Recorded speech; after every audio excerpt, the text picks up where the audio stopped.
কেউ জাদুগ্রস্ত কিনা কিভাবে বোঝা যাবে? কোনো ব্যক্তি জাদুগ্রস্ত কিনা এটা বোঝাটা অনেক সময় খুবই সহজ, আবার কোনো কোনো সময় একটু দুরূহ। আমাদের সমাজে জাদুগ্রস্ত রোগী হিসাবে আমরা যাদেরকে জানি তারা অনেকে জাদুগ্রস্ত, আবার অনেকে মানসিক রোগী। সাধারণ মানসিক রোগীকেও অনেক সময় জাদুগ্রস্ত বা জিনে আক্রান্ত রোগী হিসাবে আমরা মনে করি। এটা অনেক সময় ভুল হয় আমাদের। তো এই জন্য জাদুগ্রস্ত রোগীর কিছু আলামত আছে, সে আলামতগুলো দেখে আমরা নিরূপণ করতে পারি কোন ব্যক্তিকে জাদু করা হয়েছে, অর্থাৎ ব্ল্যাক ম্যাজিক করা হয়েছে। এর আগে বলে রাখি যে ব্ল্যাক ম্যাজিক যে করে আর যে করায় পয়সা দিয়ে, এই উভয় ব্যক্তি শুধু কাবিরা গুনাহকারী নয়, বরং এই জাদুর কাজ যে ব্যক্তি করে, জাদুকর বা ব্ল্যাক ম্যাজিশিয়ান যে ব্যক্তি ব্ল্যাক ম্যাজিক করে মানুষের ক্ষতি করে, ইসলামী শরিয়ার দৃষ্টিকোণ থেকে সবচাইতে জঘন্য শাস্তির মুখোমুখি সে ব্যক্তি হবে। মৃত্যুদণ্ডের শাস্তি ইসলামী আদালত তাকে দিবে। এইটাই হলো ইসলামী শরিয়ার বিধান। এত জঘন্য অপরাধ। আর জাদুর বাস্তবতা এটাকে আমাদের অনেক তথাকথিত বিজ্ঞান মনস্ক ভাইয়েরা অস্বীকার করেন। তারা বলে অলৌকিক বলতে কোনো কিছু নাই, তারা অলৌকিকতাকে অস্বীকার করেন। আমার মনে হয় এই একটা পয়েন্টে যদি একজন মানুষ নির্মোহভাবে নিরপেক্ষভাবে একটু যাচাই করার চেষ্টা করেন যে আসলে জাদু বলতে কোনো কিছু আছে কিনা, বা জেনে ধরা রোগী বা জিনের উপদ্রব বলতে কোনো কিছু আছে কিনা, একটু যদি অনুসন্ধান করা হয় এবং সেটা যদি ইনসাফের সাথে করা হয়, নির্মোহভাবে করা হয়, আমার তো মনে হয় এই যুগে আল্লাহর কোরআনের প্রতি ঈমান আনার জন্য আর কিছু দরকার নাই, এই একটা পয়েন্টই যথেষ্ট। কারণ অনেক জিনে ধরা রোগী আছে, যে জিনে ধরা রোগীদের পুরো অবস্থা যদি পর্যবেক্ষণ করেন আপনি, তাদের মধ্যে যে সমস্যা আছে সেই সমস্যাটা যে অলৌকিক, সেই সমস্যাটা যে কোনো লৌকিক সমস্যা না, সেই সমস্যাটা যে সাধারণ কোনো সমস্যা না, অসুখ না, এটা বোঝার জন্য আপনার পণ্ডিত হওয়া লাগবে না, বেশি সময় অপেক্ষাও করা লাগবে না। যারা জিনের রোগী দেখেছেন এবং জিনের উপদ্রব যাদের বাসা বাড়িতে হয়েছে, স্বচক্ষে দেখার সুযোগ পেয়েছেন, তাদের কাছে এটা দিনের আলোর মতো পরিষ্কার। এবং এরকম বহু দৃশ্য দেখার সুযোগ আমার হয়েছে। আল্লাহ রাব্বুল আলামিন কোরআনে কারিমে সূরা জিনের মধ্যে জিন জাতির অস্তিত্বের কথা বলেছেন। আমাদের তথাকথিত বিজ্ঞান মনস্ক ভাইয়েরা, বোনেরা, অনেক নাস্তিক বন্ধুরা তারা জিনের অস্তিত্বকে স্বীকার করে না, অথচ জিনের উপদ্রব যে বাসা বাড়িতে হয়েছে তারা জানে জিন আছে না নাই, তার উপদ্রব দেখে অনুমান করতে পারে, নিশ্চিত হতে পারে তারা। আমি ব্যক্তিগতভাবে এরকম কয়েকটা ঘটনার কথা জানি যে বাসায় মেয়েরা হয়তো কোনো তরকারি কেটে, ধরুন কুমড়া কেটে ফালি করে রেখেছে, তাকিয়ে দেখে ফালিটা নাই, নিয়ে গেছে। কে নিয়ে গেছে? আমার কোনো বিজ্ঞান মনস্ক ভাই এটার কোনো ব্যাখ্যা দাঁড় করাতে পারবেন না। ফ্রিজ থেকে ডিম এনে ড্রয়িং রুমে মাঝখানে ছেড়ে দিস, কে ফেলেছে? কোনো ব্যাখ্যা বিজ্ঞান মনস্ক ভাইরা বের করতে পারবেন না। এবং হয়তো জিনে কোনো ব্যক্তির উপরে আক্রমণ করেছে, তার উপরে সওয়ার হয়ে বসেছে, এই ব্যক্তি তাকে নিয়ে গাছের ডালে নিয়ে গেছে। এই ধরনের ঘটনাগুলো আমাদের চোখের সামনে অনেকবার ঘটেছে। এবং জাদুগ্রস্ত রোগীর বিষয়টা আরো পরিষ্কার। বিশেষ করে কোনো ব্যক্তি যখন জাদুগ্রস্ত হয়, জাদুর অনেক প্রকার আছে, এক একজনকে এক একভাবে জাদু করা হয়। নারীদের উপরে অনেক সময় ভিন্ন ধরনের জাদু করা হয়, পুরুষদের উপরে ভিন্নভাবে জাদু করা হয়। এই জাদু কারোর উপরে করা হয়েছে কিনা এটা বোঝার জন্য একটা মৌলিক আলামত হলো জাদুগ্রস্ত ব্যক্তি কোরআনে কারিমের তেলাওয়াত সহ্য করতে পারে না, কোরআনের তেলাওয়াত সহ্য করতে পারে না। গত বোধহয় কয়েক সপ্তাহ আগে আমার বাসায় এরকম একজন রোগীকে এক ভদ্রলোক নিয়ে আসলেন, এনে বললেন, ভাই এই লোকটাকে কেউ বা কারা জাদু করেছে, ব্ল্যাক ম্যাজিক করেছে। এবং তার আলামত হিসেবে তারা বললেন যে এ আজানের আওয়াজ শুনলে পাগলের মতো ছটফট করে, সে টিকতে পারে না, এবং কোরআনে কারিমের তেলাওয়াত সে শুনতেই পারে না। আমার চোখের সামনে তার সঙ্গে যখন কথা হচ্ছিল, কোরআনে কারিমের তেলাওয়াত শুনে তার শরীরে আমি নিজে চোখের সামনে দেখলাম যে তার পাগুলো, আঙ্গুলগুলো এরকম সব বাঁকা হয়ে যাচ্ছে। পুরো শরীর কোকড়ায় বোকড়ায় যাচ্ছে ভয়ঙ্কর ভাবে। আমার বিজ্ঞান মনস্ক ভাইরা, কোরআন তেলাওয়াতের সময় কেন এমন হয়? তেলাওয়াত শেষ আবার সে স্বাভাবিক, এটার কোনো ব্যাখ্যা কিয়ামত পর্যন্ত হয়তো দাঁড় করাতে পারবেন না।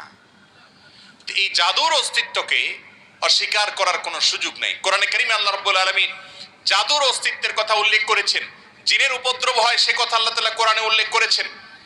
এই জন্য কোনো ব্যক্তি জাদুগ্রস্ত কিনা এটা বোঝার জন্য একটা মৌলিক আলামত হলো কোরআনে কারীমের তেলাওয়াত সাধারণত জাদুগ্রস্ত রোগী সহ্য করতে পারে না এবং অস্থির হয়ে যায়, কখনো শরীর ফুলে ওঠে, কখনো ছটফট করে, কখনো সে তেলাওয়াত বন্ধ করার জন্য তার যত জোর আছে তত জোর দিয়ে চেষ্টা করে।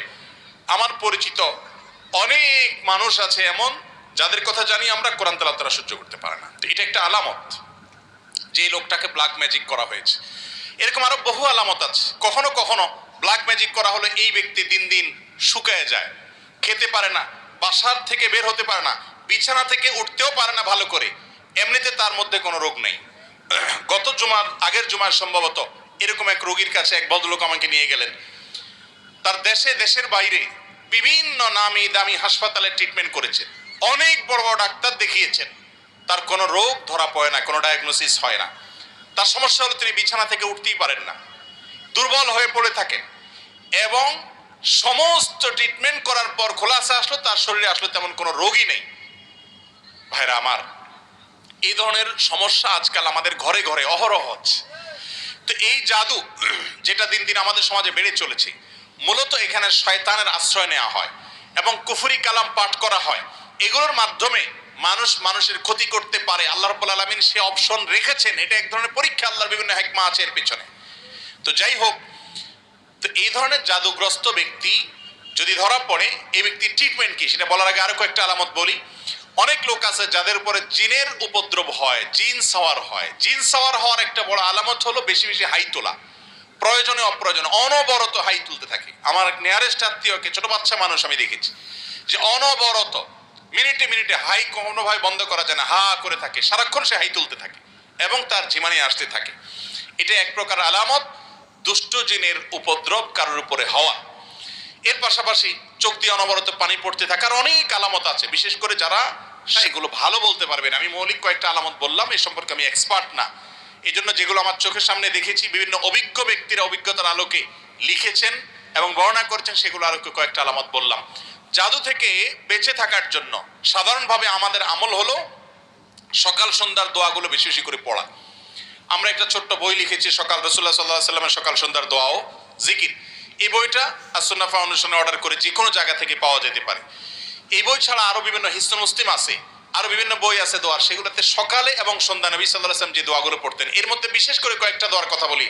নাম্বার 1, সূরা ইখলাস, কুল হুয়াল্লাহ সূরা 3 বার, সূরা ফালাক 3 বার, সূরা নাস 3 বার সকালে, আবার সন্ধ্যায় 3 বার 3 বার করে আসরের পরে বা মাগরিবের পরে পড়বেন।